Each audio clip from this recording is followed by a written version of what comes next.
This hearing of the Subcommittee on Delivering on Government Efficiency will come to order. Welcome, everyone. Without objection, the chair may declare a recess at any time. I recognize myself for the purpose of making an opening statement. Welcome, everyone, to today's DOGE Subcommittee hearing on federal real estate. This is an area where the Trump administration is taking long overdue action. The federal government owns a massive real estate portfolio of more than 250,000 buildings. No one knows how much of this real estate is actually being put to use or what it's worth on the open market. Here's what we do know. Taxpayers spend about $10 billion annually just to operate and maintain all of it. American taxpayers have been drowning in debt, inflation, unaffordable grocery prices, high interest rates, and have been suffering to get by, all while the federal government is pouring billions of dollars into wasteful, empty office buildings and luxurious high-end furniture, which they, the American taxpayers, can't even afford themselves. It's quite a hypocrisy. These buildings sat largely empty during the entire Biden administration, which kept federal office workers at home long after the COVID-19 pandemic ended. By the way, truck drivers, first responders, so many people worked during the pandemic, but federal workers could stay home, and these federal buildings sat empty. Here in D.C., GAO found in 2023 that the vast majority of federal agency headquarter buildings were less than 25% occupied, some much less. Meanwhile, from 2022 to 2024, the backlog of deferred maintenance on the aging buildings the government owns grew from $216 billion to $370 billion. That's more than 1/3 of $1 trillion it will cost to restore them if we don't sell them. What's worse, aside from paying for useless leases and allowing federal buildings to decay, the Biden administration spent billions on high-end furniture for empty buildings during the pandemic. No one was sitting in those chairs or at those desks. Our witness from Open the Books will testify to that. It is only now, under the Trump administration, that we see a light at the end of the tunnel. This administration is taking historic action on reducing the size of the government, and with it, a significant reduction in the useless office space that is claimed to be essential for the government to operate. GSA has established a goal to reduce the size of the federally owned real estate footprint by 50%. This is a massive real estate auction. The president issued an executive order instructing agencies to update their property inventory and to determine which of their government-leased or government-owned spaces they don't need. In just the few months since Inauguration Day, DOGE and the General Services Administration have sold off several federal properties and worked with agencies to eliminate hundreds of unneeded taxpayer-funded office leases. More specifically, they've canceled nearly 700 federal leases of 7.9 million square feet of space, saving taxpayers around $400 million. One of the canceled leases was a nearly $250 million 15-year lease at a luxury office building on Pennsylvania Avenue to house Voice of America and the United States Agency for Global Media. The Biden administration signed the lease late last year, sticking taxpayers with the tab. It's one of the fanciest office buildings in the city. You can see of the building on this poster board. Incredible. Furthermore, this beautiful building had zero broadcasting capabilities. a capability one would think would be essential for a broadcasting media agency. The cost to taxpayers to build out the building with broadcasting capabilities, $130 million. The Biden team wanted to move USAGM and Voice of America from this building that we are sitting in today into that luxury space. Instead, the president is shutting down the whole state-run media operation, and taxpayers will be spared a $250 million lease and millions more for renovations and security measures. This is just one example of countless egregious abuses of leases and contracts being paid out across the federal government. Another egregious abuse of taxpayer dollars regarding federal property was the $200 million the FBI received last year for a new headquarters in Maryland. While the FBI was going after the American people, parents at school board meetings, and many others, our federal government gave them hundreds of millions of dollars of American tax dollars for a brand new, beautiful headquarters. Federal agencies shouldn't be maintaining empires at taxpayer expense. That's why GSA, the federal landlord agency driving this reform process, plans to lead by example. Imagine that. It intends to vacate its current headquarters building in downtown DC and co-locate with another agency. Then it will sell the GSA headquarters. Before I close, I'll note that Congress also acted on this front in January. We passed a law requiring federal building occupancy to be tracked and for low occupancy buildings to be sold. But it will take a willing partner in the White House to implement that law and to take other steps to shrink the federal real estate empire. We now have that partner, and I look forward to working with the Trump administration and DOJ to finally right-size the federal real estate footprint. And with that, I yield to Ranking Member Stansbury for her opening statement. All right, well, good morning. I always enjoy a field hearing, and it's nice to be out in the field here in Washington, D.C. I'd like to thank the chairwoman for holding this hearing focused on properties that the federal government manages. The General Services Administration, or GSA, manages roughly 9,000 federally owned properties and private sector leases in all 50 states and territories. Federal real estate is what makes it possible for the civil service to serve the American people. This is programs like Social Security, Medicare, Medicaid, education, care for our veterans, and all of the programs and services that are so vital to our communities, but unfortunately, as we know, are currently under attack.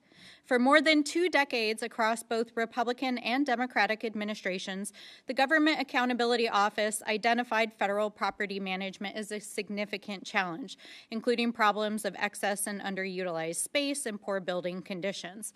All of that is to say that this is a long-standing issue that many administrations have worked on, and it certainly isn't something new. My colleagues and I have consistently worked to improve stewardship of federal real estate so it can better serve the American people, and that is why I would love to make this a bipartisan hearing about how we address the needs of this country and best serve the people of this nation. The last administration disposed of properties saving nearly $2 billion for American taxpayers, and recently Congress worked together to pass bills for additional tools to reform and consolidate the federal property inventory. These efforts also directed the sale of 4 federal buildings, including the one we are here in today. The Inflation Reduction Act also helped to facilitate property consolidation, including reducing the Department of Homeland Security footprint by over 1 million square feet and saving taxpayers over $1 billion over 30 years. But instead of building on these successes and continuing to do what could be characterized as the tedious analytical work on behalf of Americans, the Trump administration is currently taking a fire sale approach of looting the federal government and stripping it for parts to pay for tax cuts that we know will come up in their reconciliation deal. Let's be clear. Republicans are trying to pass legislation right now that would give billionaires permanent tax breaks on the order of $37 trillion over the next 3 decades. And in order to pay for that, they are looting the federal government and taking a page out of the playbook of private equity. Take public assets, privatize them, sell them for profit, lease them back, help your buddies make money. And that is exactly what we're seeing here today. And unfortunately, we've seen this across the federal government since the Trump administration took office. In fact, we have been deeply concerned that the entire DOGE effort has been a front to help support billionaires who are trying to privatize public services. And just this week, we have seen, as Elon Musk is on his exit out of the federal government, he has secured billions of dollars in new contracts across the federal government. Conflict of interest? Yes, absolutely. It appears that he has recently secured contracts and promises for contracts at the Department of Defense, NASA. He has installed Starlink at the White House and is asking to install it at other federal agencies. And we understand that there is the potential to potentially deploy his AI technology across the federal agencies to replace the tens of thousands of federal employees that have recently been illegally fired. That is why we are deeply concerned about the non-data-driven fire sale that the Trump administration is proposing for federal properties, such as the one we're in today. So, I am deeply distraught and dismayed that we do not have an administration witness with us here today, that GSA is not here to answer questions, that yet again, Elon Musk is not in front of this committee.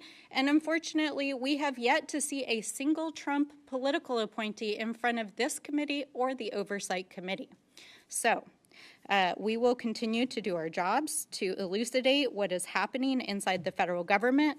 I look forward to hearing from the witnesses today, and I look forward to talking about how we can actually manage federal properties and the federal workforce to continue to provide the vital services that are needed for the American people. Finally, I just want to say that it is quite rich to talk about the abuse of federal properties after Donald Trump used the historic Postal Service building just down the street during his administration to make millions and millions of dollars from foreign governments while they came and visited him in the Oval Office. So let's make sure that we are doing right by the American people and doing things in a way that is transparent and also in the interest of the public. And with that, I yield back. Without objection, Rep. Brown from Ohio is waived on to the subcommittee for the purpose of questioning the witnesses at today's hearing. I'm pleased now to introduce today's witnesses. Mr. David Maroney is a director in GOA's physical infrastructure team. He oversees work on federal real property management and the U.S. Postal Service. Mr. Maroney joined GAO in 2004.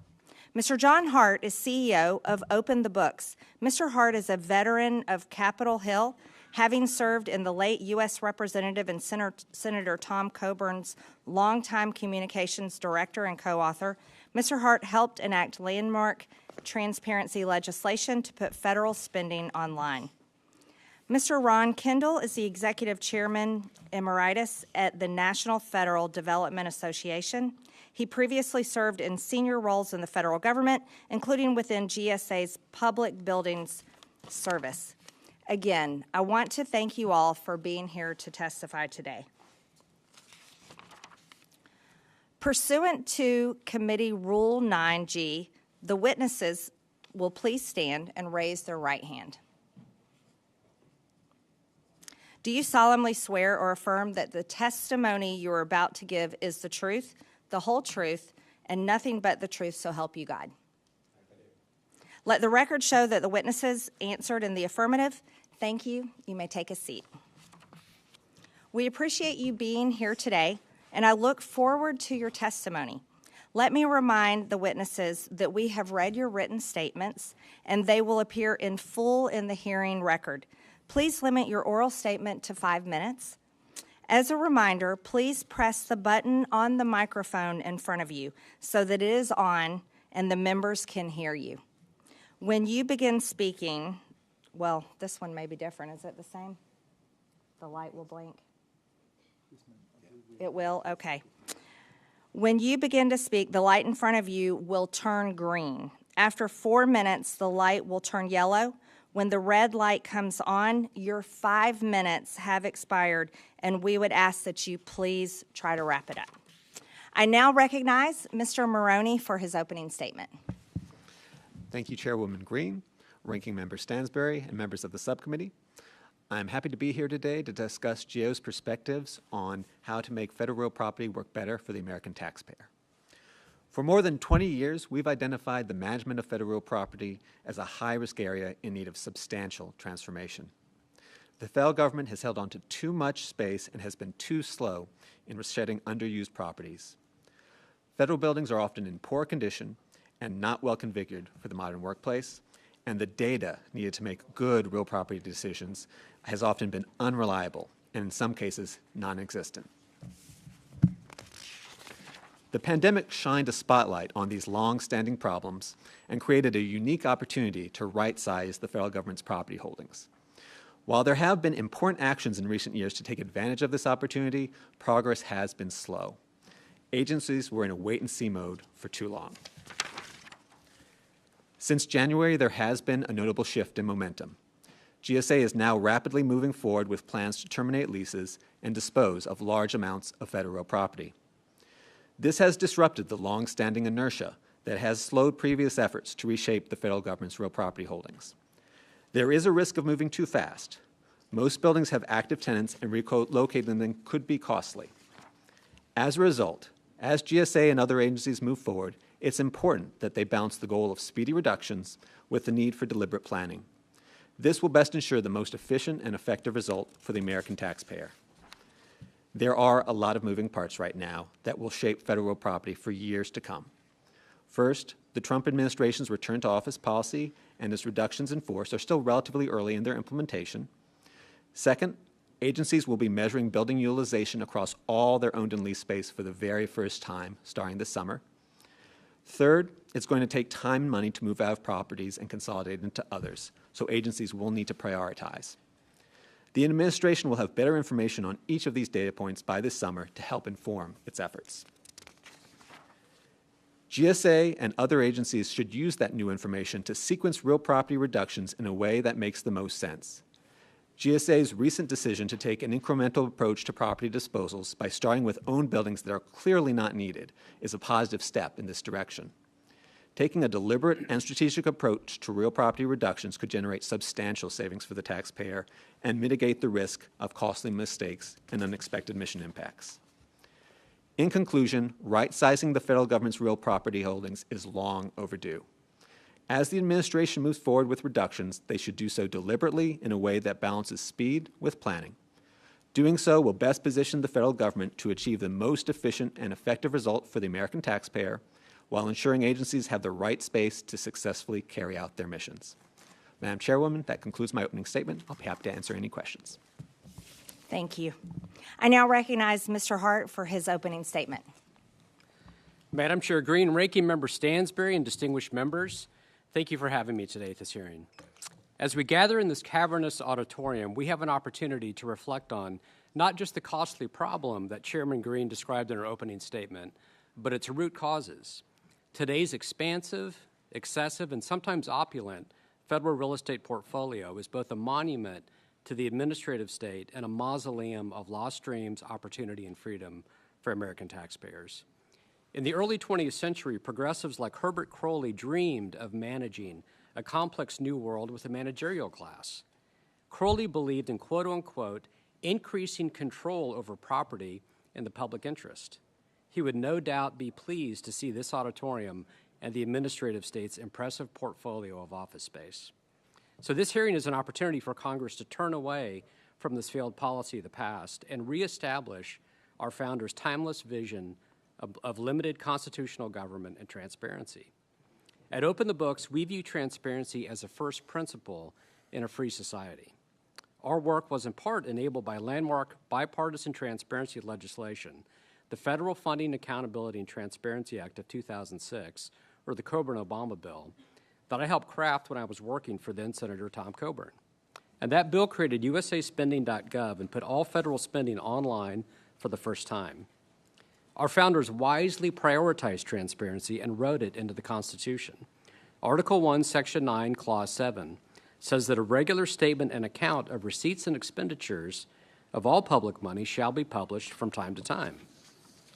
Note that these words precede the Bill of Rights, the First Amendment, and our right to free speech itself. In the public square, transparency is like oxygen. We can't speak if we can't breathe. So when we had opened the books, looked at the federal real estate portfolio, we discovered the high cost of decorating and redecorating the administrative state. And to taxpayers, today's hearing is quite literally a kitchen table issue. Every family can relate to the cost of furniture. And that's why taxpayers are so incensed when they learn that federal agencies are freely spending billions of dollars every year on high-end pieces. Since fiscal year 2021, executive agencies have spent more than $4.6 billion on furniture alone. That amount could buy 9.2 million American families a modest $500 kitchen table. And of course, workplaces need desks, chairs, and meeting tables. And it's true that beautiful spaces can make us more productive. But beauty at what cost and on whose dime? Do federal employees need 7 figures worth of abstract modern art to make government run? The State Department spent $1.4 million on artwork for various embassies, including $200,000 to procure a pair of custom paintings from a contemporary abstract artist. Do they need high-end leather recliners worth thousands of dollars each? Our embassy in Islamabad is a place where you can put your feet up, thanks to 40 Ethan Allen chairs, which cost taxpayers $120,000. During the peak years of the COVID emergency, from 2020 to 2022, agencies spent $3.3 billion on furniture, even as work migrated to Zoom. The SEC managed to spend $700,000 furnishing a single conference room in New York. And social distancing guidelines failed to keep even the Centers for Disease Control from buying solar-powered picnic tables with charging ports that by their own rules should have sat unoccupied. And an added burden for taxpayers is that many spaces are in long-term disrepair, as we mentioned before. Federal buildings need $370 billion in fixes. All in all, we have an incomprehensible amount of physical space and furnishings, too much of it inefficiently procured, leased, and maintained. At Open the Books, we believe taxpayers are demanding transparency and accountability. Instead of expanding federal agencies, they want Congress to expand their agency and their right to pursue happiness on their terms with their own resources. Thomas Jefferson wisely said, "The natural progress of things is for liberty to yield and government to gain ground." Every dollar saved in Washington is a dream realized somewhere in America. The administrative state's well-decorated real estate portfolio is a worthy place to start. I look forward to your questions. Thank you, Mr. Hart. I now recognize Mr. Kendall for his opening statement. Thank you, Chairwoman Green, Ranking Member Stansberry, other members of Congress, staff, guests. At brisk good morning to all. My name is Ron Kendall. I am the Executive Chairman Emeritus of the National Federal Development Association. That is a trade association comprised of owners and developers of real estate that is leased to the federal government, along with various service providers, financiers, attorneys, brokers, and so forth. My relevance to this committee's inquiry today is twofold. First, 24 years ago, when I served as the Chief Asset Officer of the Public Building Service, I wrote a paper called the Portfolio Restructuring Strategy. It bears very closely to what the administration is doing today in terms of disposal of federal buildings. I want to explain that a bit. It's based upon 3 key findings. Number one, that the PBS-owned portfolio had significant accrued depreciation in terms of physical needs for the properties, billions of dollars, just as it is so today. 2 is the recognition that GSA was never going to receive appropriations sufficient to be able to cure that depreciation, that all the repairs and replacements that the buildings needed. The third is a critical point. What we did when my analysts worked to look at the portfolio's performance, we noticed something very interesting. 15% of the buildings, in terms of building number, 250 roughly out of 1,750 buildings, produced 95% of the financial, what's called FFO, funds from operations, a term borrowed from the REIT industry. The profitability of the Federal Buildings Fund depended upon 250 buildings. That's a small number, less than 15%, but it constituted 55% of the square footage. So the portfolio strategy was very simple. Take and direct the scarce capital resources that GSA would receive by appropriation to those buildings, because those are the ones that are keeping you going. And sell off the balance, but only when you need to, not when the buildings when the buildings fall into decrepit states or when fire life safety issues are pressing and you need to vacate. There's no need to get out before then. Now, some may construe this strategy as being very GSA-centric in terms of the profitability of the Federal Buildings Fund, but that's a mistaken apprehension because it is really good government. GSA's core portfolio, that's how we defined it back then, 24 years ago, is a portfolio of well-occupied, high-rent buildings in major metropolitan areas.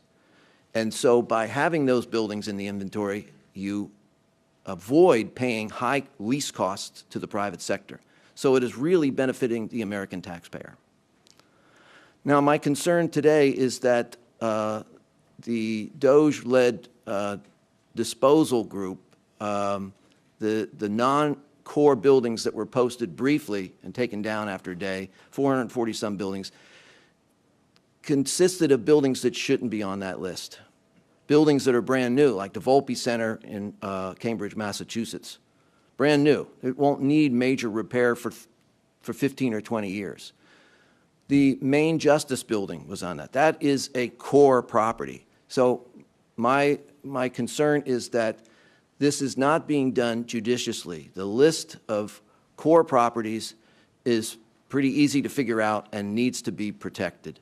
So disposal is not the enemy. It's how it is done, and it must be done carefully with deliberate study. I'm about out of time. I simply want to talk quickly about leases. It looks to me that there's a list of leases that are being terminated purely because they're soft term. Agencies still have needs for that space. So my concern is that we are not looking at agency mission when terminating soft-term leases. It's very important to maintain the viability of agencies to execute their mission. I'm out of time. I look forward to questions. I now recognize myself for 5 minutes of questions, and I thank the witnesses for their testimony. Mr. Maroney, the title of your testimony is Reducing the Government's Holdings Could Generate Substantial Savings, and I agree with that. And thanks to the Trump administration, we're finally seeing some savings, $400 million on leases, according to the administration. Do you think the government's excess properties exist in part because federal agencies and the bureaucrats who run them have no incentive to move or to give up their space?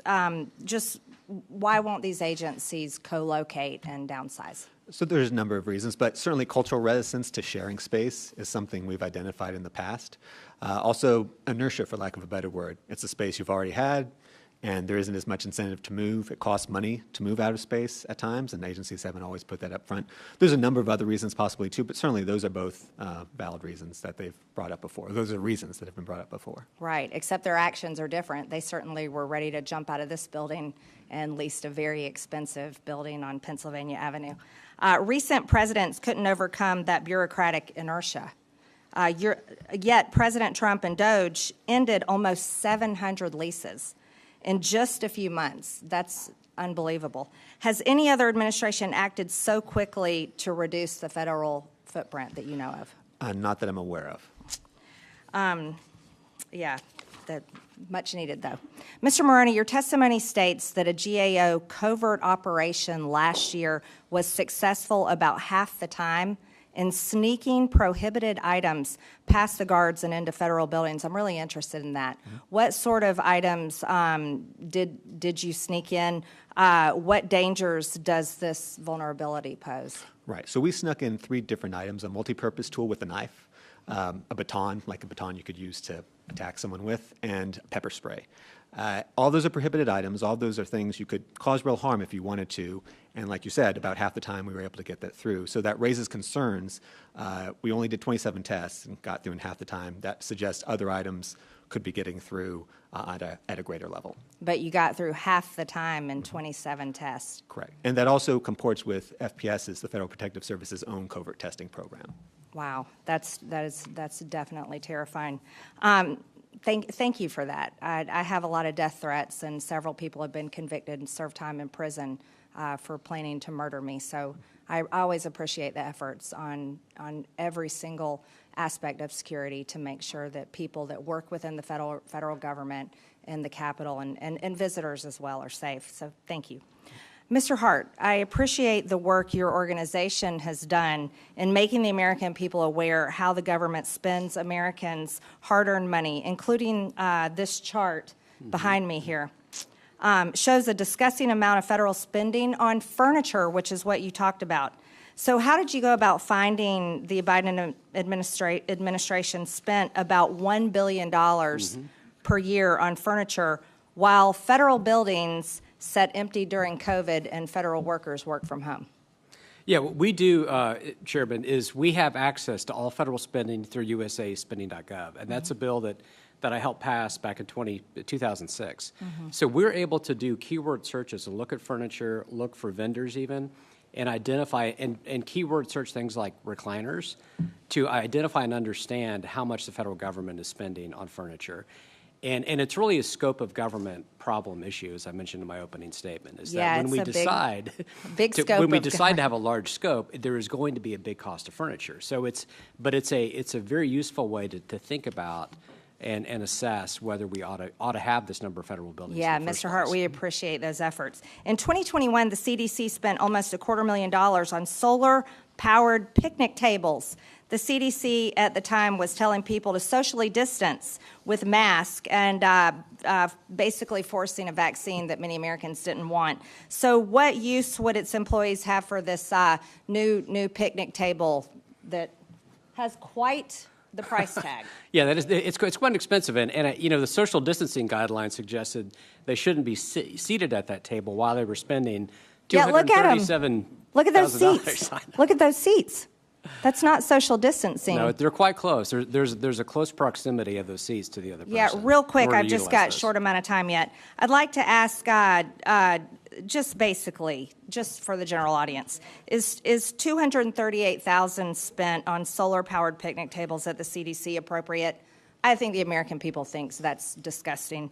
Is $700,000 spent by the SEC for their New York regional office conference room appropriate of taxpayer dollars? I don't think so. What about $6.5 million spent on high-end furniture to redecorate the EPE office?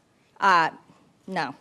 And then $284,000 in Herman Miller furniture for FEMA's headquarters conference center, an appropriate use of taxpayer dollars?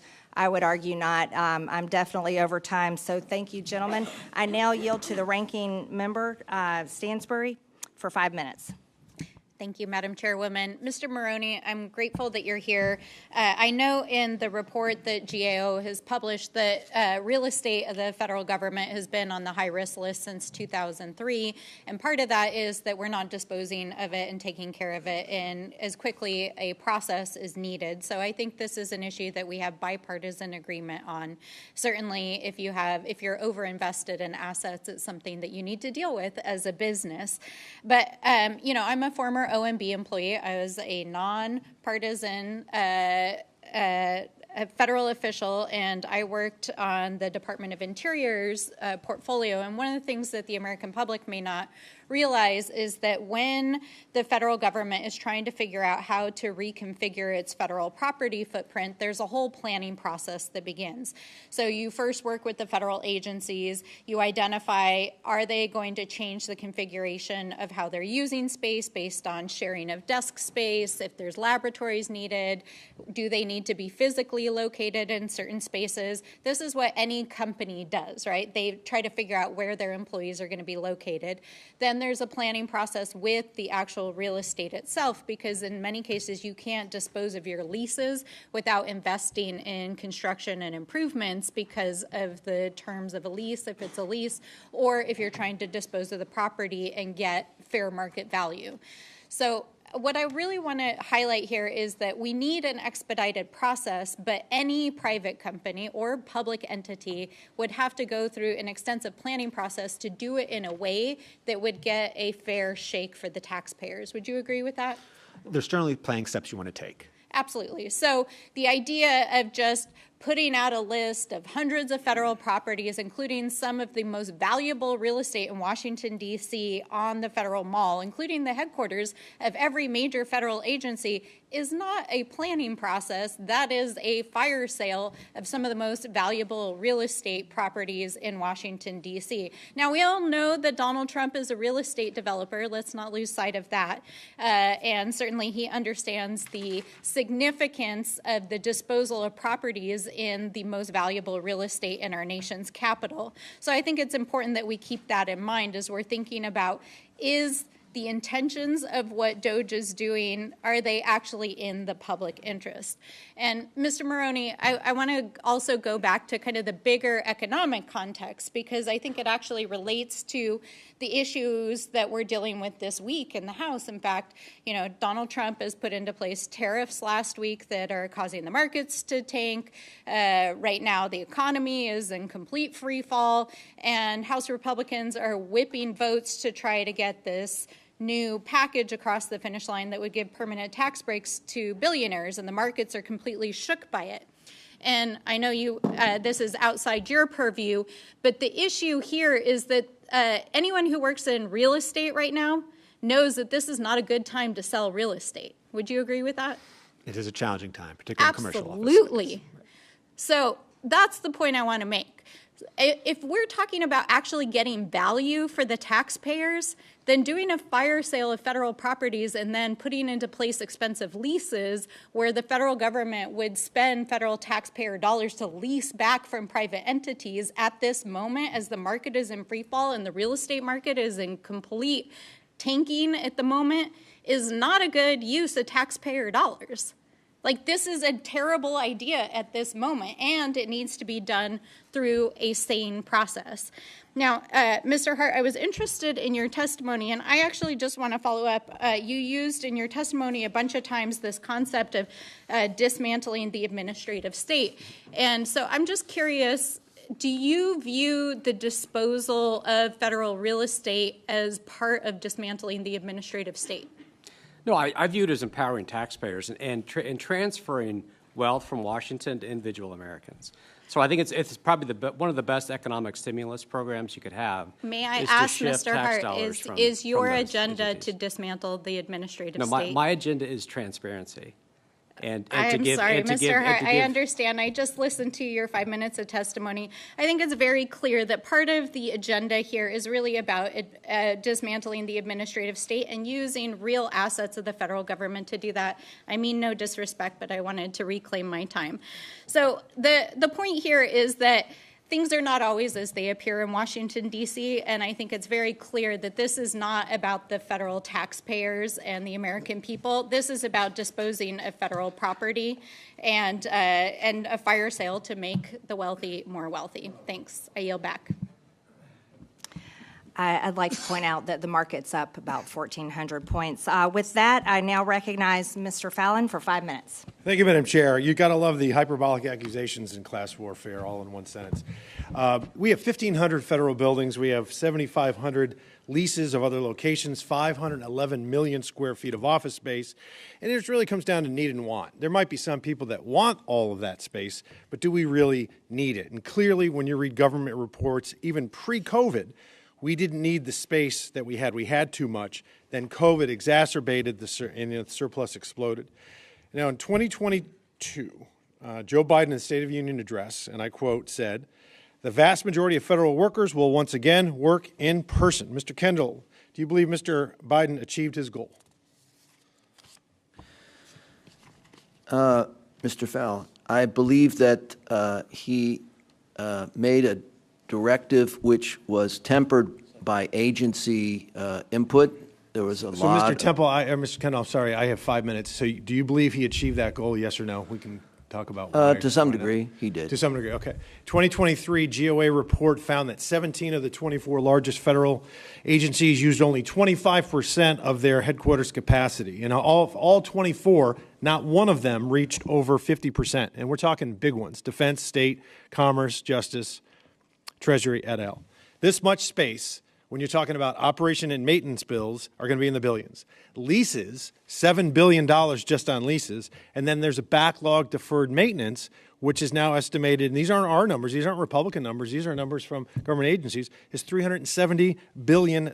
So 17 out of 24, it's 71% are under 25%, and all of them are under 49. We clearly have to take some of this off the book, so we can be accused of nefarious intent. The point of the fact of the matter is we are looking out for the American taxpayer. Now, you're talking about very expensive real estate in Washington, D.C., New York City, San Francisco, and to alleviate some of our friends' concerns on the other side of the aisle, there is something called strategic sequencing to prevent the flooding of the market, and I would trust somebody that has real estate experience.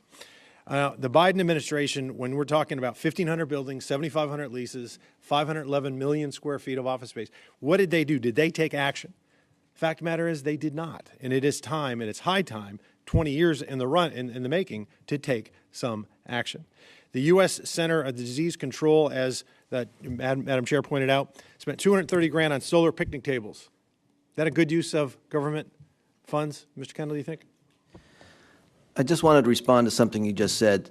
When I did this portfolio restructuring strategy, it was $197 million. It's now 180. It's 183. So The witness is not recognized.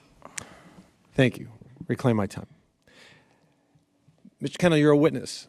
You are here of your own volition. Could you answer my question? Do you think that $230 grand for solar picnic tables at the Center of Disease Control is a good use of taxpayer money? I have no opinion. I don't know. Okay. How about State Department, high-end furniture, 120 grand of leather furniture in Islamabad, Pakistan? Do you think that's a good use of taxpayer money? I would like to examine. So no opinion again. How about the Pension Benefit Guarantee Corporation spent $14.4 million, about $14,400 per employee on brand new furniture? Is that a good use of taxpayer money? Did it include IT? Does it include computers and so forth? So again, yes or no? No. I don't have sufficient information to make an informed decision. Thank you. The Biden administration essentially did nothing. And what we've had with new leadership with DOGE is terminating 700 federal leases already, 10%. That is a chunk. That is a good start. Any building that has national security implications is going to be unaffected. And now they're moving on to sell, and we're going to do it again with strategic sequencing as well. I think it should be noted that Democratic Witness works for a trade association that represents real estate owners who lease space to the federal government. Is that a fair assessment, Mr. Kendall? That is true. Okay, thank you. Then we've got something in the research that we were doing, the McKinney-Vento Act in 1987. I was shocked to find, Madam Chair, that homeless assistance providers have right of first refusal on any sale of any federal building. I think the American people should know that, and legislation should be drafted, and our office will be doing so, to repeal that, to give the federal government more flexibility to properly sell and unload these buildings to save the taxpayers, not the super rich evil people, the taxpayers of this country, some money. Madam Chair, I yield back. Thank you, Mr. Fallon. I now recognize Ms. Norton from the District of Columbia for 5 minutes. Good luck, man. I strongly oppose OMB and OPM's recent directive to federal agencies to, quote, propose relocations of agency, bureaus, and offices from Washington, D.C. and the National Capital Region to less costly parts of the country, end quote. I also strongly oppose the many bills that have been introduced this Congress to relocate the headquarters for federal agencies in the National Capital Region to outside the National Capital Region. These relocations, as we saw during the first Trump administration, would harm the operations of these agencies and waste taxpayer dollars. They would also harm the economy of the National Capital Region and upend the lives of federal workers, many with kids who love their homes and schools. Last month, I introduced a bill to prohibit such relocations. However, there are specific federal buildings in D.C. that GSA should dispose of in an orderly manner and move the employees from those buildings into other buildings in D.C. These disposals would save the federal government money and could generate tax revenue for D.C., increase housing supply, and create new mixed-use neighborhoods in the District of Columbia. There is precedent for orderly disposals of federal property in D.C. Congress has passed many of my bipartisan bills to transfer unused or underutilized federal buildings and land in D.C. to the D.C. government or the private sector, including the Webster School, the development of the wharf and the yards, and most recently the RFK Stadium campus. Mr. Kendall, I believe that there needs to be an orderly process for disposing of federal buildings in D.C. as opposed to putting many federal buildings up for sale at the same time. How would putting many federal buildings in D.C. up for sale at the same time affect the price the federal government could get for the buildings and the value of commercial real estate in D.C. generally? Congresswoman Norton, selling into a down market is not a sagacious plan. As Ranking Member Stansberry said, that's a kind of fire sale approach. Vacancy in the office market in Washington, D.C., and I've been here for 47 years, it's the highest rate of vacancy in four and a half decades. You don't sell into a down market. That is, it's folly. You're going to get the lowest price possible if you can move the assets at all. I mean, there is, of course, McKinney-Vento, as the congressman just made some could go the homeless way, and others might be public benefit discount conveyances, and you get nothing. But the point is, it is not, you're loading up a market with that's already under distress. So it's cataclysmic. Well, 3 months ago, Congress passed the Bipartisan Water Resources Development Act, which established a clear federal standard requiring GSA to identify buildings for potential consolidation or disposal, specifically any with an occupancy rate below 60%.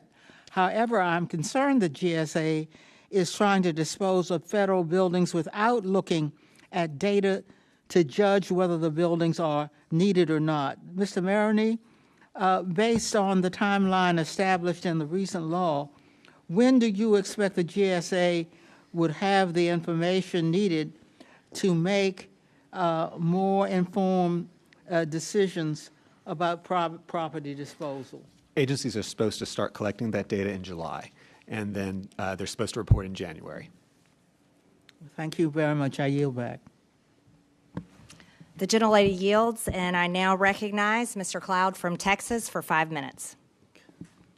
Thank you all for being here. Appreciate you, Chairwoman, for holding this hearing on this topic. It's certainly one that we've talked about before, but one that we've seen very little action on.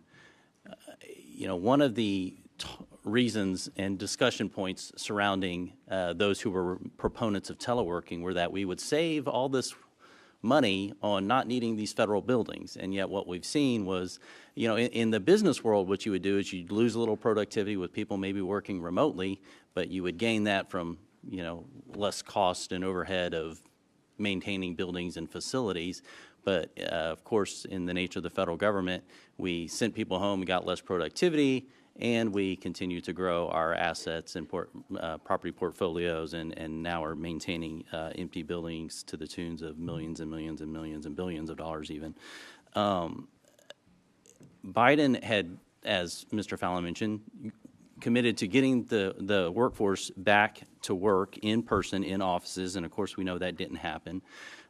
This has really been a bipartisan issue. Even Obama in 2011, in the campaign to cut waste, laid out what you could almost describe as the goals of DOGE, but we saw very little progress over that. And so our friends in the left right now are kind of complaining about how this is being done, but one would have to ask them, they had all the House, the Senate, and the White House just 3 months ago. Why didn't they do anything about it then?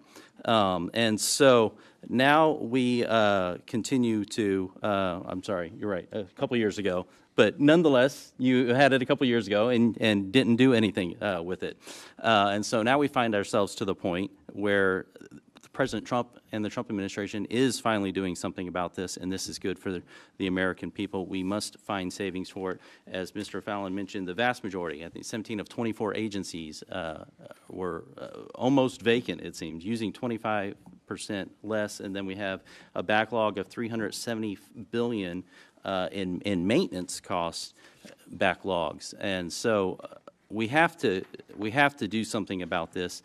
And I think it's worthy to note, you keep mentioning selling properties in a down market. Who would benefit from that? Well, that would be the American people who are buying it. These businesses who could buy it up and turn it into a profitable asset, create a property that would bring tax flow to Washington, D.C., for example, income, as opposed to a vacant building sitting there being a burden on the American people. So there's a lot of reasons to continue to move forward on this. Of course, we want to make sure this is done the right way. Mr. Maroney, could you speak to kind of the decision-making process that you look to bring? First of all, thank you for being willing to take up this fight that so many administrations have been willing to talk about and bring little action to. But could you talk about kind of your decision-making process and apparatus as we continue to look forward, and how you will evaluate what properties are valid and which ones are not for sale or Right. or So for off-leasing? owned properties, GSA and the administration in general should take a look at first, sequencing makes sense. Take a look at the properties. There are already a number of properties that have been previously identified as properties that should be gotten rid of. Oftentimes, these are buildings that are underused, have been for a long time, and have large deferred maintenance liabilities. So it makes sense. Start with those.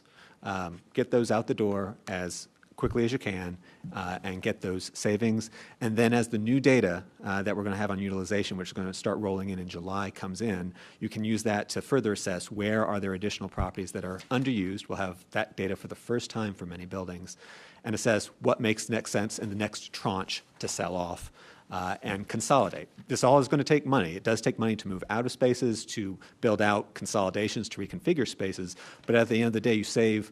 Not only do you potentially get proceeds from the sales, but you also save the operation and maintenance costs, which have a very long tail, and save a lot of money over time by getting rid of buildings that are just too costly to maintain now. Now, more than half of GSA's leases, I think it's 4,108 out of 7,685 are set to expire between, 2023, but in 2027.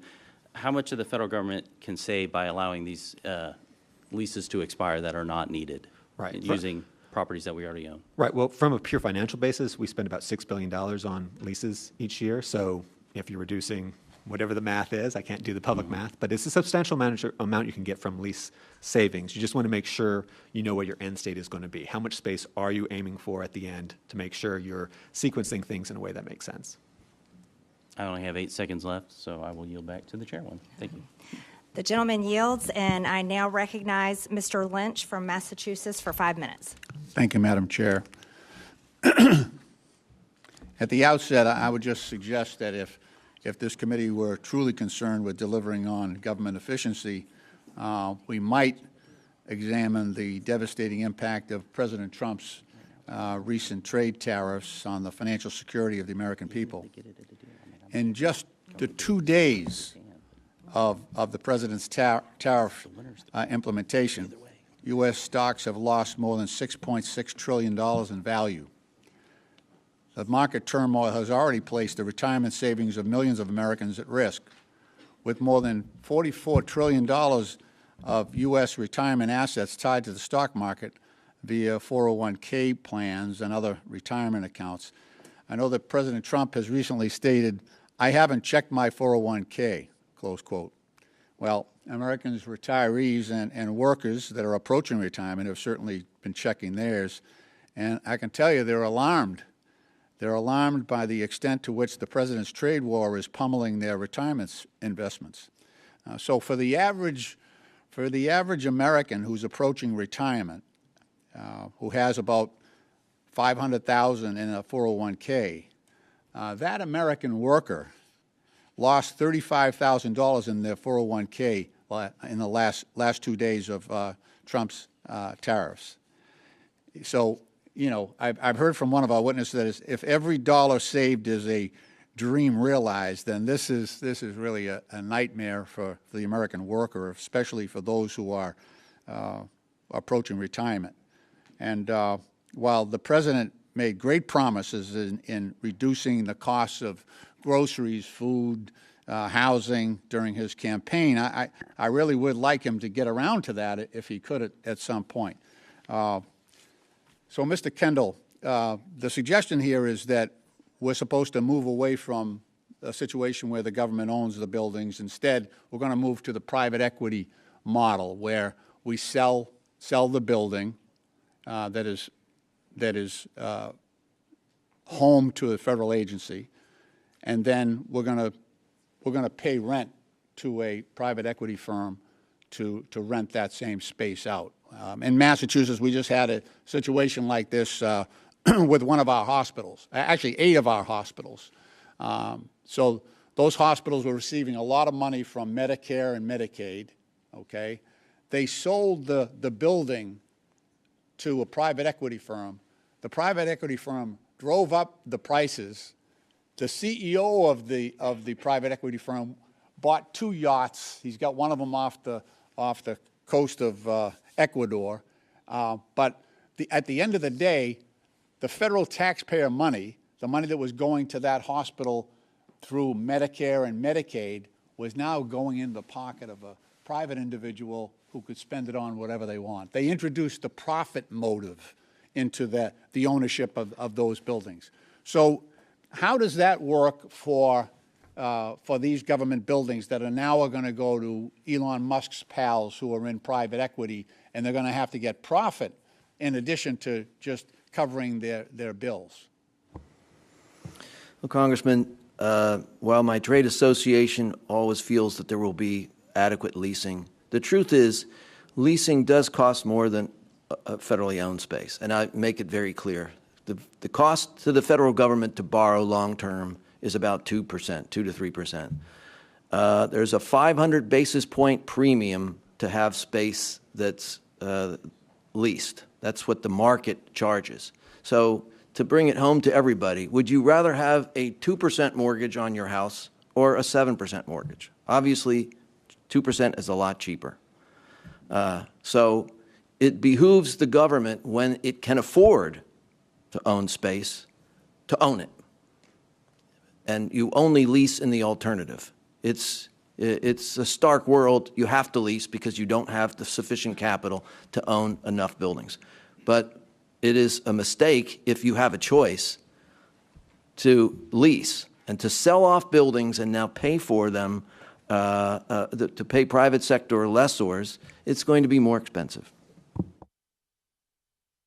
If you have a unique facility that is designed to provide veteran benefits or some other public service, it makes it tougher for the government to move, right? That is correct. Okay. I yield back, Madam Chair.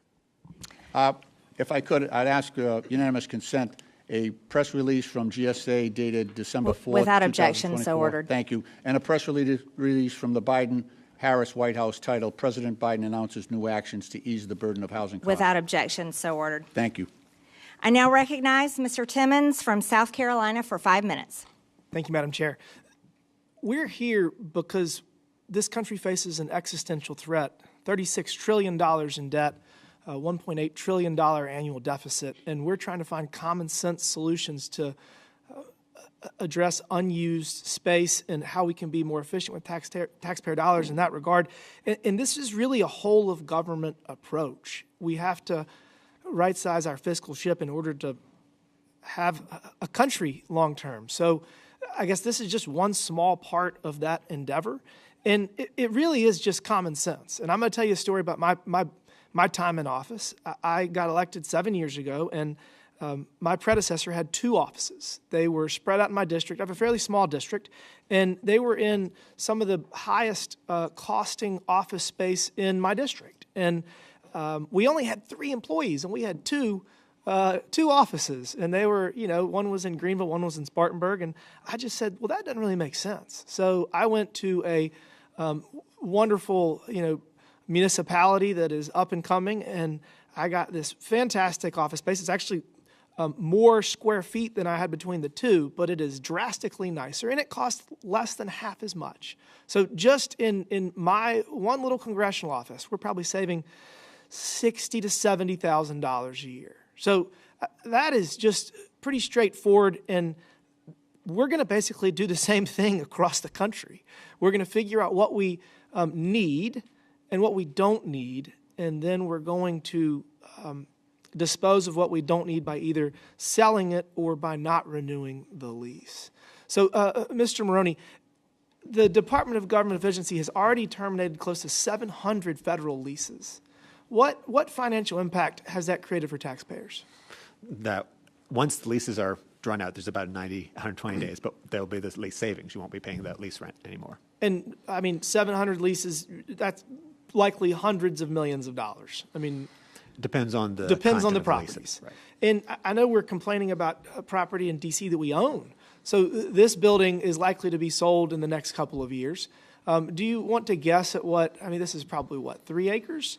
How much is 3 acres worth 4 blocks from the Capitol?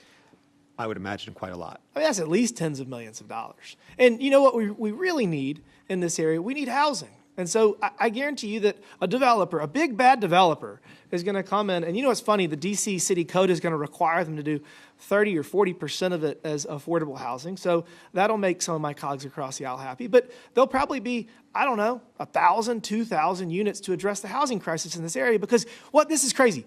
The highest and best use of this property is not what is currently being used, and we're going to transition it to that. And the best part is, when they build this massive building and put housing in it, they're going to pay taxes.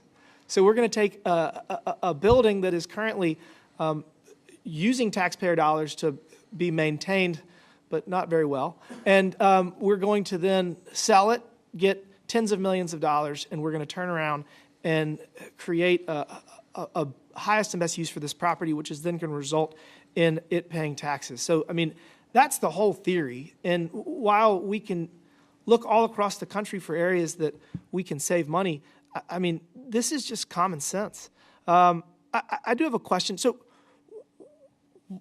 Mr. Maroney, why is this so hard? What is wrong historically that has created this problem where we use such a small percentage of property that we lease and that we own, and what are the structural impediments to really turning this problem upside down and solving it? Yeah, I'll point to a couple. There's multiple reasons, but the biggest challenge is we're typically talking about underuse. So it's not a lot of properties that are just purely vacant and empty, and there are some, but the bigger issue is agencies having space where only a portion is being used. And so a couple of problems. One, agencies typically haven't had the incentive to move off of properties that are underused but not completely vacant. It costs money for them to get the buildings ready for disposal.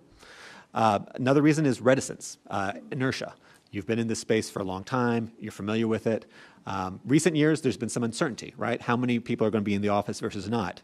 Do we get rid of the space and have to get back new space? I'm running out of time. Okay. I want to close with this. President Biden, in his State of the Union address talked about how he was bringing people back to work. He didn't do that because he actually wanted to. He did that because the city of D.C. was crumbling without the federal workers coming and supporting the businesses that they previously supported. So I know that my colleagues across the aisle do not like this effort, but when this building becomes 2,000 apartments, those people are going to then spend money in Washington, so it will actually help the economy. With that, I yield back. The gentleman yields. I now recognize Ms. Crockett from Texas for 5 minutes. Thank you so much, Madam Chair. And I can tell you one thing that is crumbling for the city of D.C. was that continuing resolution that defunded approximately $1 billion from them. But I will focus on today's hearing. The Republicans' recklessness and chaotic approach to reducing the size of government has shown us what we've already known. Concepts of a plan don't work.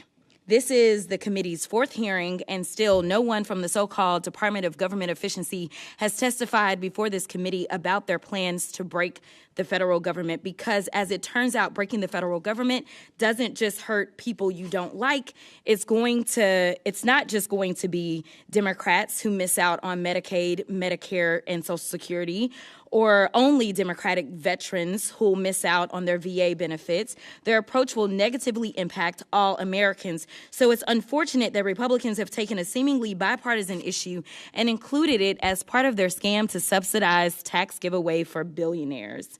They haven't proposed anything that will improve the efficiency of the government. Instead, they have put the country on a path to a recession and implemented the largest tax increase on Americans in decades through Trump's tariffs. This hearing is their latest attempt to try to convince the American people that dismantling public-facing agencies will somehow improve government efficiency. Let me tell you, it won't.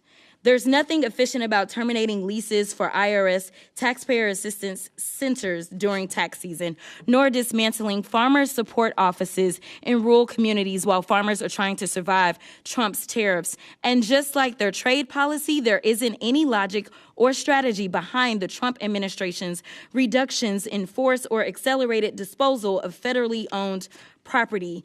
It has been discussed that managing federal property has been on GAO's high-risk list for more than 2 decades. Currently, GAO has almost 60 recommendations that the administration could fully implement, but decided to ignore. And I'm going to veer off for 2 seconds because all I kept hearing was fire. Fire, fire, fire is what I heard. And as I heard fire, it seems like we are talking about an administration that has been hell-bent on firing government workers. They are hell-bent on engaging in fire sales of our government buildings. And while we are at it, they are lighting the Social Security on fire, Medicaid on fire, Medicare on fire, 401ks on fire, Department of Education on fire. And instead, what we need to light on fire are Trump's tariffs. In fact, we could probably go a little bit further and fire this incompetent administration. But if we are going to talk about efficiency and worry about some solar paneled whatevers, let's talk about the fact that as of March 30th, Trump's golfing has cost us approximately $26 million. And the last time I checked, we're not getting anything in return for that. So I will get back on my remarks, but I just wanted to point out that maybe we need to talk about the president and his golfing habits. In fact, he decided that he was going to golf as the markets were tanking. He decided he was going to golf instead of receiving 4 heroes who died serving this country. He has decided that he wanted to play games while the rest of us are really trying to make sure that we can serve the American people. So, Mr. Maroney, you were quoted in the New York Times article dated March 17th, stating that it is important for officials to have a plan to generate the most savings and that, quote, all of these moving parts point to the need for some deliberate planning. Did the administration consult with GAO regarding their plans to dispose of hundreds of federally owned buildings? No.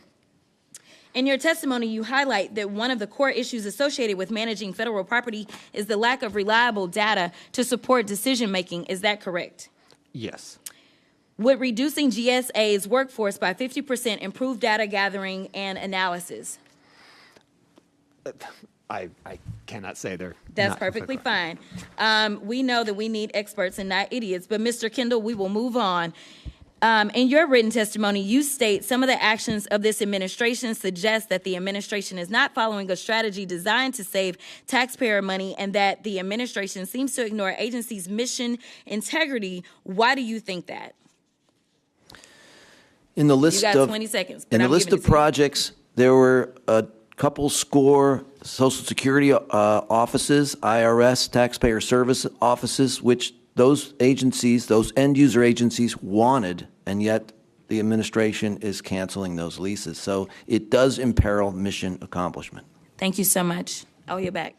The gentlelady yields, and I now recognize Mr. Burleson from Missouri for 5 minutes.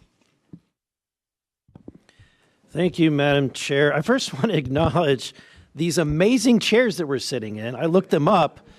These chairs retail for $2,900. This is the nicest chair that I've sat in. And I've worked at a lot of I've worked at Fortune 500 companies, worked in the private sector, never had a chair this nice. In a building that's empty. I'm speaking to you from a microphone that I looked up right now. It's over $1,600 for this very nice microphone that apparently needs video. This is why we're here.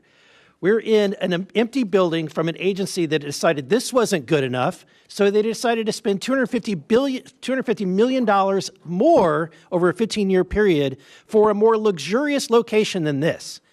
So, and with that, I want to say thank you to the chairwoman for this Would the for this gentleman yield hearing. for a question? When it comes to, I have very limited time. Okay, I don't want to yield. okay, I understand. I'm just asking. Thank you. So the solution is quite simple. Reduce the budgetary burden of the national real estate portfolio by disposing of federal properties like the one that we're in today. It could be repositioned. It could find a better purpose, as was mentioned before. So I want to ask Mr. Maroney, how many properties in the federal portfolio, how many are there? So there's about 277,000 buildings, but that's everything. And how many of those have approximate utilization, their full capacity, or 75% or above? There's just not good data. We don't Okay. have data. How many are below 15%? Same thing there. We only know for headquarters. So I want to show you, the American people, a chart that we found where there's a list of a number of buildings, and on this list, you've got, for example, the James Forrestal building, which is has estimated capacity of almost 5,000 people. There are 8 people occupying that building today. We have the Wilbur Cohen building, which could house almost 3,500 people, but there's 72. This entire list, it goes from the top to the bottom. At the very bottom, the GSA headquarters is 14% occupied. So this is where we stand. Milton Friedman had a great quote that I want to mention.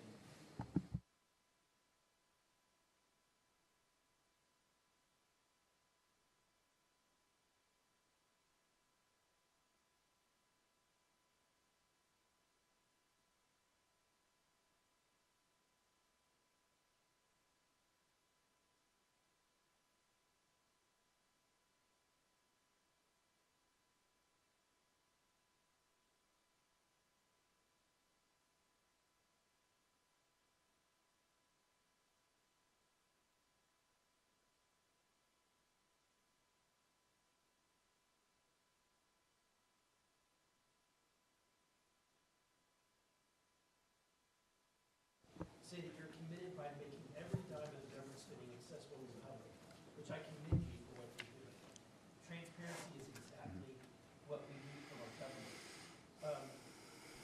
More than half of the current leases that GSA maintains are set to expire between now and 2027.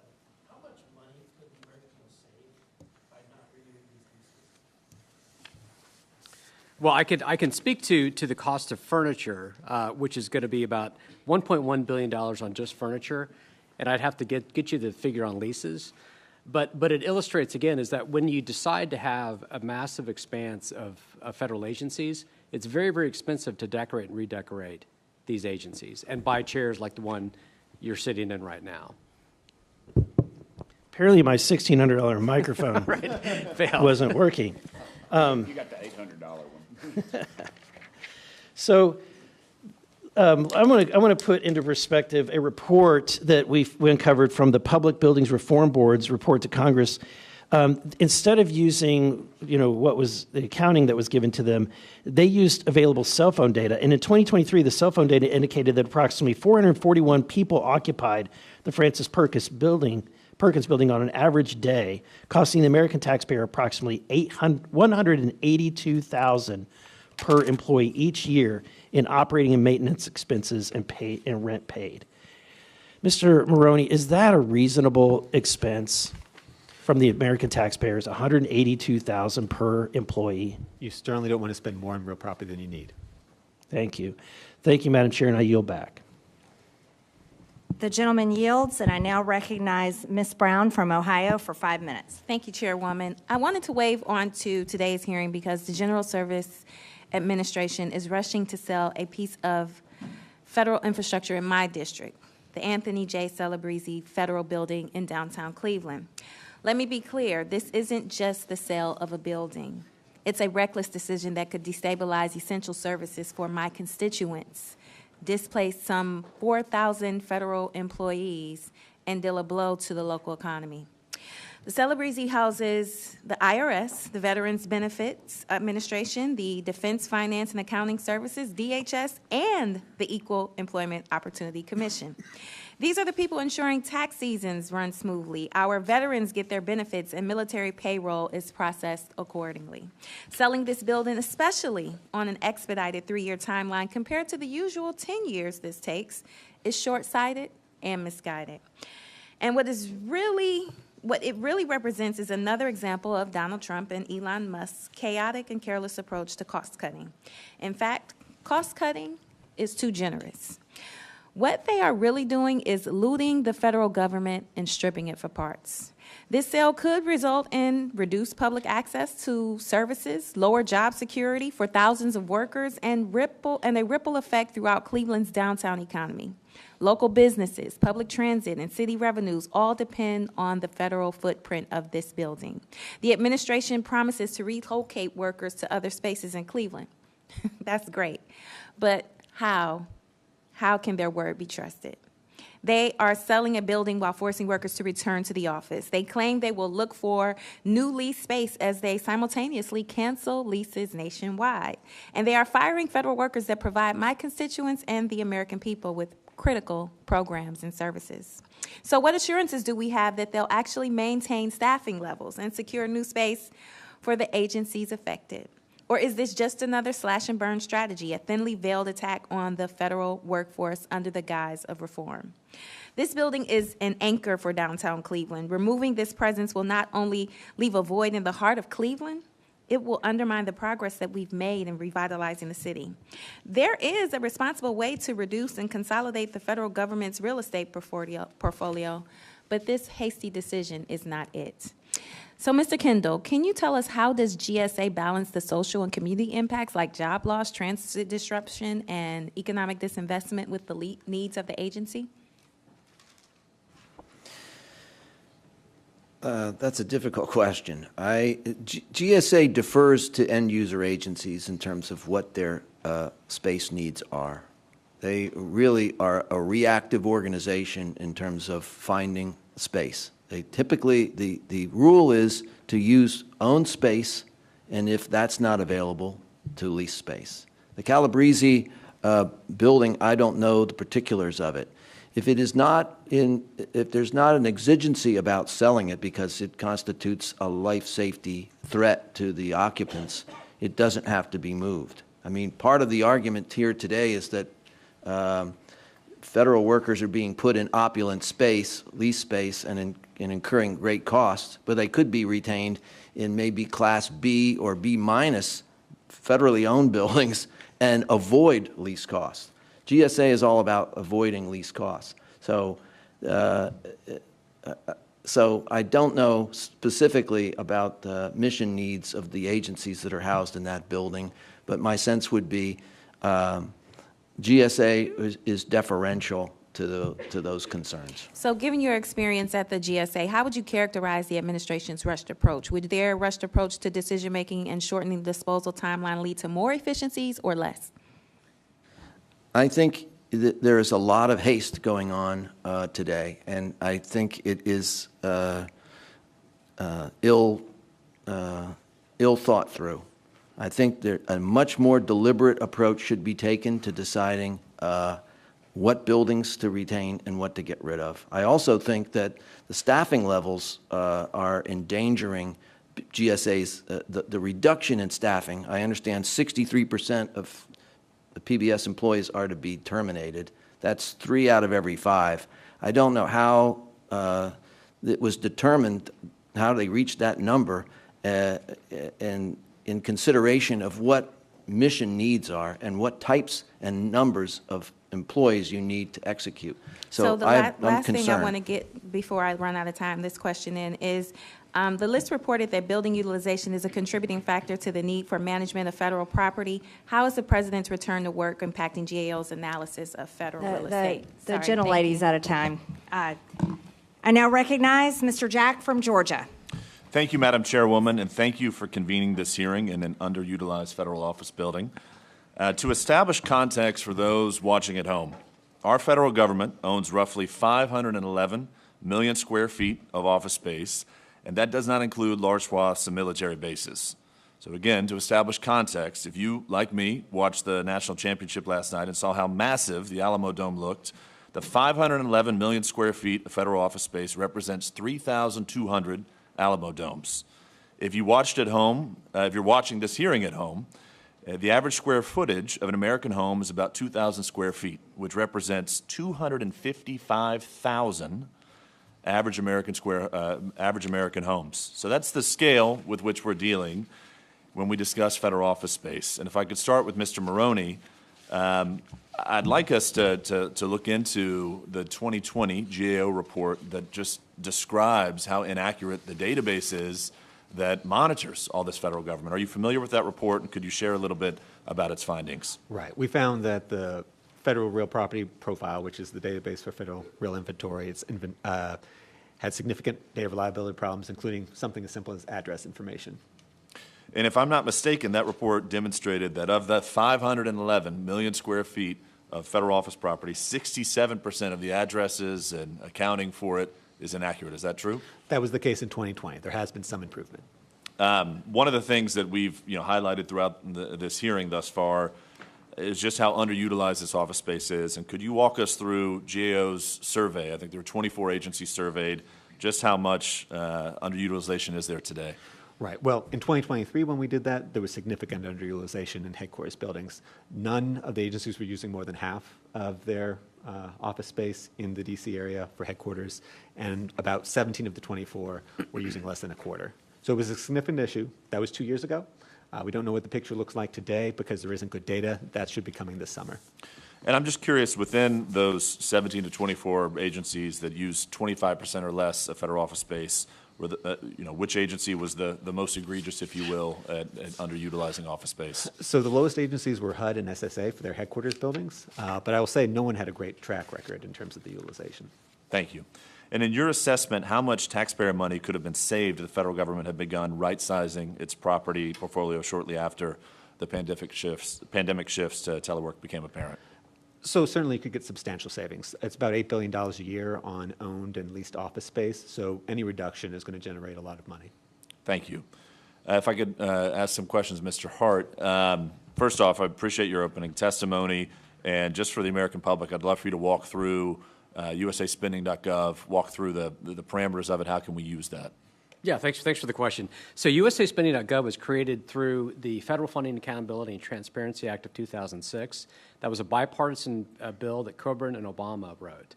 And what that bill did is that for the first time it took all of the disparate databases among federal agencies and put them together so that the American people could see how Congress is spending their money. And again, this is a foundational first principle of American society, is that taxpayers have the right to inspect the government's checkbook. The government does not have the right to inspect their checkbook.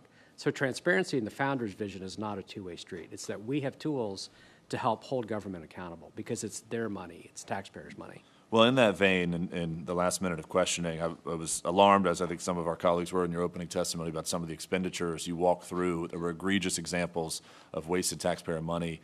In your findings over the course of your work, what was the most egregious expenditure that you saw? And at the same time, too, would love recommendations from you as to how best we can correct that at home. Yeah, well, it's a very target-rich environment. I think the totality is quite egregious, where you're looking at $1 billion spent on furniture. We talked about the picnic table as one, where the CDC told the American people they can't sit together, but yet they're spending $230,000 on a picnic table. That violates their own standards. That rubs the American taxpayer the wrong way in every way imaginable. So I think what you could do is really reorganize federal agencies. Is that, it's the perfect political moment to cut spending is always a mirage over the next election horizon. But this body has the opportunity to do an agency reorganization bill that will solve all of the problems we're talking about, because it's a scope of government question. And to the question before is that we spend about $80 million a year on leases, and that's not as much as the owned property. That's a larger number.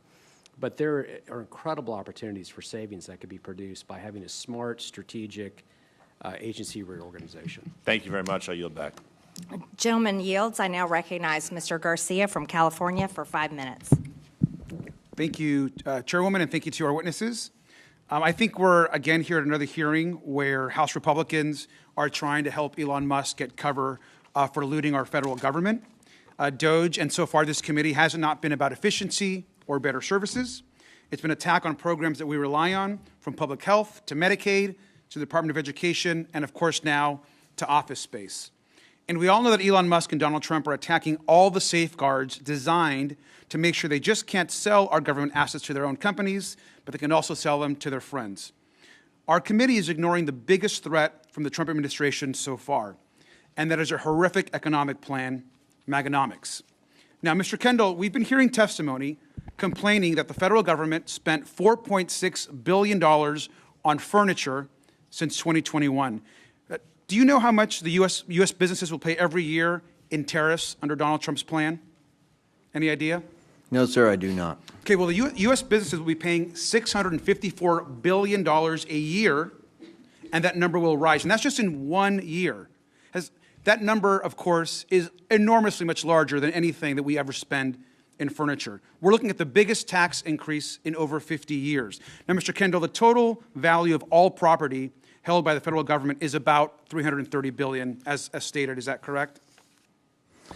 I have no basis to challenge that number. Okay, great. So do you know how much wealth has been wiped out from the stock market in just 2 days after Donald Trump's tariff announcement? Any idea, Mr. Kendall? It's in the trillions, but I don't know. Around $6.6 trillion. So I want to make sure what people should be understanding here. Last week, we had the largest 2-day stock market fall in history. We're talking about furniture and office space while people are losing their retirement accounts, while the stock market is crashing, while Medicaid is under attack, while healthcare costs are going up. We know that retirement accounts are being wiped out right now as we are holding this hearing. Companies, many of them, are no longer able to invest. People are losing their jobs. And we're here talking about furniture while Donald Trump is destroying the economy. We also know that predicting a recession, which many are now doing, is looking more and more likely, which we hope, of course, doesn't actually happen. And while all this was happening and Donald Trump was imposing his tariffs plan, and the prices of almost everything, groceries, housing, clothing, computers, can be expected to go up, Donald Trump, of course, the next day left to go play golf. Now, Mr. Kendall, were you aware that as the markets were crashing, Donald Trump the next day went out to play a few rounds of golf? I do read the paper, so I did know that. And perhaps maybe instead he should have been working with world leaders or allies to actually work on the tariff crisis. But instead, of course, he was, of course, on the front page of the Wall Street Journal, which is a very conservative paper, as we know. I think it's clear that Donald Trump could care less about the harm he's doing, doesn't care about American workers or the community. And unfortunately, Republicans in Congress want to debate office space and furniture while the president torches our own American economy and the global economy. We have businesses right now, back in my district and across the country, that are getting hammered and suffering and firing employees. But instead, we're continuing to have these really unfortunate, I think, hearings. It's crazy, it's cowardly, We should stop the tariffs now. And with that, I yield back. The gentleman yields. I now recognize Mr. Burchett from Tennessee. Thank you, Chair Lady. Thank you for indulgence and allowing me to be on this committee. I come in here usually ticked off, and I leave in worse condition. So thank you for that. If I ever have a counselor, I'm going to send you the bill. Mr. Hart, do any members of Congress, their spouses, or their immediate family have any property ownership rights to this property or any federal land? Congressman, I don't know the answer to that question off the top of my head. Okay, do spouses of members of Congress own real property and lease it to the federal government? And how would we find that out? Because I think I know what you're going to say. I believe the answer to that question is yes. You do? I do believe that. Was there any way we could verify that Well, information? you go to USA Spending and search, you open the books, our website, and you can look up members' names, you can look up any person's name, and find that information. All right. I suspect that's being done as I speak. Mr. Maroney, how much underutilized space does the federal government have? Can't say. There's not good data. We just don't have data. It's going to come this summer. Congress has now required it, but prior to this, once you got outside of headquarters, there wasn't measurement of how much the I buildings were hate being these used. studies. Every day we vote on a new study, and I suspect there's some warehouse like in Raiders of the Lost Ark at the end where they're putting this, and our top people are looking at it, and there's these studies are just on these shelves in these vast warehouses. Would you agree with that assumption? There are a lot of studies.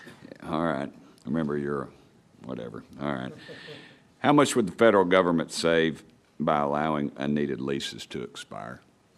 Federal government spends about $6 billion on leased office space, so depending on how many you let expire, you get substantial savings. As I sat up here, people chastise the thought of making a profit. To me, that's not an evil thing. That allows for more people to be employed. It seems that we have forgotten exactly who we work for, and it's the people back home who are struggling. Now, when I was mayor of Knox County, one of the first things I did was I said, get me a list of all the property we own in Knox County. And it was amazing to me. I mean, we had property in neighborhoods. We had some of it was obviously undevelopable. So one was on the corner of a small airport. But it was all over. We had something listed as a park, and it was nothing further from a park. And we ended up selling a lot of this property, and we paid cash for schools, crazy things like that. We didn't stay in debt. And to me, that just seems like the model that the federal government should adopt. We should have a listing of the property, and the people ought to be able to review that and make better assumptions, because I think they're a lot more smarter than we give them credit for. And I suspect that's part of the problem. They don't want to let them look behind the curtain, so to speak. Would you agree with that? It is important to have that kind of data. There is an inventory that's available online, but there are significant issues with its reliability. Mr. Hart, would you care to address that? We would like to enhance the transparency of all of that data. I think it's one of the most important assets that taxpayers should be able to review the cost so that they can make good decisions. And again, the purpose of transparency is to empower taxpayers. Transparency is not a two-way street. The government does not have the right to inspect our checkbook. Taxpayers do have the right to inspect the government's checkbook because it's their money. Mr. Kendall, would you care to offer your? I'm all in favor of transparency.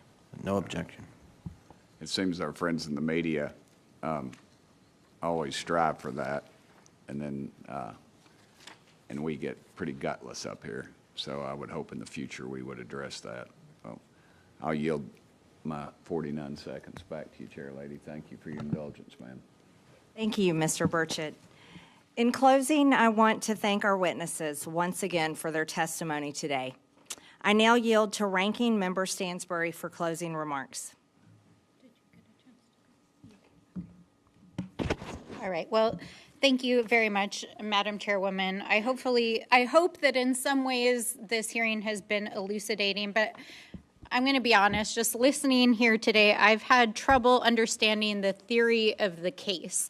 Now, anyone who's in business knows that if you're going to go in front of a boardroom and present your case, you've got to have compelling data, you've got to have an analysis of what you're trying to accomplish, you've got to have an analysis of the money that you're going to save, and a proposal and a plan for how you're going to execute that. And I think the thing that is troubling about the entire DOGE exercise is that it doesn't seem to have a coherent theory. It doesn't appear to have a plan. It doesn't appear to be utilizing data. And it doesn't appear to be executing on any kind of coherent theory of how we're saving money for the federal government, because as we learned here today, it will actually cost the federal government more money if they sell these vital assets to private companies who will then lease them back to federal agencies for more money. So it's troubling to try to understand, and I think it kind of goes along with the troubling theory of the case that Donald Trump seems to have about the economy overall, because as my colleague pointed out, we're sitting here talking about microphones and furniture in an office building while the economy is tanking and trillions of dollars in losses are happening, and we know that the potential for both a recession and costs are going to go up, which will cost the federal government more money. So what's the theory of the case here? I've also heard conflicting theories just about this very building that we're sitting in. Is this building too fancy, or does this building need to be demolished to make way for housing? It's not even clear what the argument is for this building that we're sitting in, having this field hearing in. Now, what I think is interesting about what we heard here today is that some of the quiet part was said out loud. In fact, what was stated by some of the other members on this panel was that they'd like to sell valuable real estate to private developers, potentially demolish federal buildings like this, sell them potentially to private equity and developers, and then they can lease back and make money off of it. And that's exactly what this scheme is all about, because this is what we're seeing across the entire DOGE effort and across the administration. And this is not really about public interest. This is, as we keep saying, the private equity model. Privatize, buy low, sell high, make lots of money. This is what the DOGE bros are all about. But we know that there is real data coming in July, as was stated by the GAO, that will help us take a data-driven approach. This is data that was demanded by Congress. It is bipartisan. Let's come up with a plan if we're actually going to deal with this bipartisan issue. Now, I also want to point out some other ironies and inconsistencies that we heard here today. One of my colleagues quoted Milton Friedman, which I found actually quite funny because Elon Musk himself has also been quoting Milton Friedman over the weekend because he thought that international trade was good and tariffs were bad. Anybody? Donald Trump is crashing the economy over tariffs. We also heard my colleagues across the aisle talk about right-sizing and righting the fiscal ship, while they're literally about to try to vote tomorrow on a budget proposal that will increase the deficit by $37 trillion over the next 30 years. This would raise the debt ceiling by $4 trillion just this year and would cost the United States the largest amount of debt ever in the history of its 250 years. So, again, I don't understand the theory of the case. If what we're about here is trying to root out waste, fraud, and abuse, make the government more efficient, save the government money, then why on earth is Donald Trump trying to tank the economy? What are they trying to do with the sell-off and privatization of the federal government? What are they trying to do with downsizing and firing thousands of federal employees? So I'll close out by saying this. To my friends across the aisle and to the administration, hands off our Social Security, hands off our Medicaid, hands off our Medicare, hands off the VA, hands off our education, and hands off our vital programs and the services and the federal assets that make them possible. With that, I yield back. I now recognize myself for closing remarks. Thank you for our witnesses coming today. We greatly appreciate it. And thank you to the American people for tuning in into what is an extremely important issue. Your Social Security is not under attack. Medicare is not under attack. Veterans' benefits are not under attack. But our very existence is under attack. And this has happened by dirty, greedy, lazy politicians and bureaucrats who have plunged you and chained you in $36 trillion in debt. You are under attack, and you've been under attack by your own federal government. We're here today proudly to talk about how we can reduce this debt, and this is a bipartisan issue.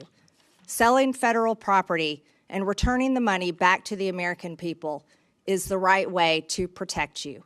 And as Republicans, we believe in this, and we proudly stand with President Trump, Elon Musk, and their DOGE efforts to reduce the size of the federal government, reduce the federal debt, and we are so grateful, and definitely America voted for President Trump to stand up for Americans, the American worker, and American companies with tariffs that return the order back to America and defeat the globalists who have attacked American interests, stolen intellectual property from American companies, and have turned rural America into a graveyard of factories that have been shut down and American jobs that have been shipped overseas. So I want to say directly, thank you, President Trump, for standing up for us. And we will be so happy when you stick up for us and make it fair again through these tariffs. The federal government's management of its massive real estate portfolio has been problematic for decades. Everyone knows it.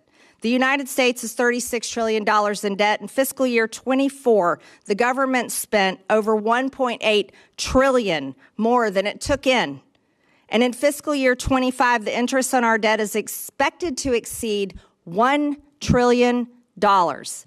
Many Americans are suffering every day while the federal government continues to recklessly spend hard-earned taxpayer dollars to foot the bill of luxurious, high-end furniture for offices, or on the flip side, carelessly waste billions on unused buildings and leases. Young people cannot afford to buy a house. For today's 27-year-olds, only 33% own their homes versus 40% of baby boomers when they were 27. From 2019 to 2024, housing prices in my home state of Georgia increased by up to 67%, as did areas all across the country. Everything went up. Life became unaffordable. Over the past 4 years under Democrats, overall inflation hit 20%. The cost of food increased nearly 34%, and the cost of energy increased nearly 33%, and credit card debt was up nearly 50%. As Americans racked up grocery bills, credit card debt, and couldn't afford to buy a home, the federal bureaucrats recklessly spend their money without a care in the world. In the last year, 7 in 10 Americans completed at least one DIY project, do it yourself. And nearly 50% said it was because they couldn't afford professionals to do it. Americans are either renovating their own houses by themselves because they can't afford to hire a company to do it, or in many cases, they will have to go without. What do federal bureaucrats do when they need to renovate a conference room or redecorate an office? They spend $700,000 and $6.5 million of your money to do it. American businesses can't afford these types of upgrades, and the reality is that the federal government is $36 trillion in debt and can't afford it either. As we continue investigating waste, fraud, and abuse, we can look no further. The unconscionable amount of spending that the federal government spends on empty buildings and brand new high-end furnitures, and something as ridiculous as solar-powered picnic tables. Every year, taxpayers have to spend about $10 billion just to operate and maintain it all, in addition to backlog of deferred maintenance that is now up to $370 billion. In 2023, GAO reported that 17 of the 24 largest federal agencies used 25% or less of their headquarters buildings capacity, and none of these agencies ever utilized more than 49% of the building's capacity in an average week. I just want to inform you that all happened at the same time when homeless rates skyrocketed and veterans were kicked out to make room for illegal aliens. When you own property in the real world, if you breach a term of your mortgage agreement, you mismanage your finances, or you miss payments, the lender will repossess your property and auction it off. While the federal government can't miss payments because they will just print more money, they have grossly mismanaged their finances, and it is time for the American people to evict federal bureaucrats, repossess the properties, and auction them off to the highest bidder. Thankfully, the American people now have the president on their side. While the previous administration did little to address the problems laid out here today, we're finally seeing meaningful progress under President Trump. The early successes of selling off unused properties and canceling wasteful leases by the Department of Government Efficiency shows what can be accomplished with strong leadership. With Congress and the Trump administration working together, I'm confident we can finally resolve this decades-old problem and deliver the results and the money back to the American taxpayers. With that, and without objection, all members have 5 legislative days within which to submit materials and additional written questions for the witnesses, which will be forwarded to the witnesses. If there is no further business without objection, the committee stands adjourned.